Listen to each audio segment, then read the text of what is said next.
جب ہم اس کو لے کر چلے تو یہ تمام عوامل ایک ساتھ اس روز ہو گئے اور نہ چاہتے ہوئے بھی کوئی ایسا تاثر چلا گیا جس کے لیے ہرگز وہ بات نہیں کی گئی تھی. پہ آتے جاتے ہوئے کچھ ایسے معاملات ہوئے جس سے مطلب یہ تھا کہ ایک تاثر مل رہا تھا کہ یار کوئی زیادہ مطلب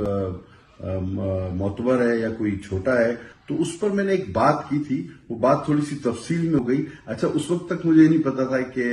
ان کا تعلق بھی سیکیورٹی فورسز سے اور ناظر سروس ہوں گے. تو ایسے لوگوں کو تو ہم ہمیشہ کہتے رہے، ہمارا ایک اصولی موقف رہا ہے کہ سیکیورٹی ادارے ہمارے آج کے لیے اپنا کل، ہمارے کل کے لیے اپنا آج قربان کرتے ہیں اور وہ ہم وقت اس ملک کے دفاع کے لیے فرنٹ لائنرز ہیں اور ان کی شہادتیں بھی بہت ہوئی تو ان کے لیے ہمیں احترام بھی ہے، عزت بھی. اور میں یہ بھی چاہتا ہوں کہ ان کو بھی سیکیورٹی ملے، ان کو بھرپور سیکیورٹی کے حوالے سے تو نہیں بلکہ ایک واقعے کے حوالے سے جو بات ہوئی اس کا غلط تاثر ہوا، اور اگر کسی کی اس میں دل آزاری ہوئی ہے تو وہ نہیں ہونی چاہیے تھی.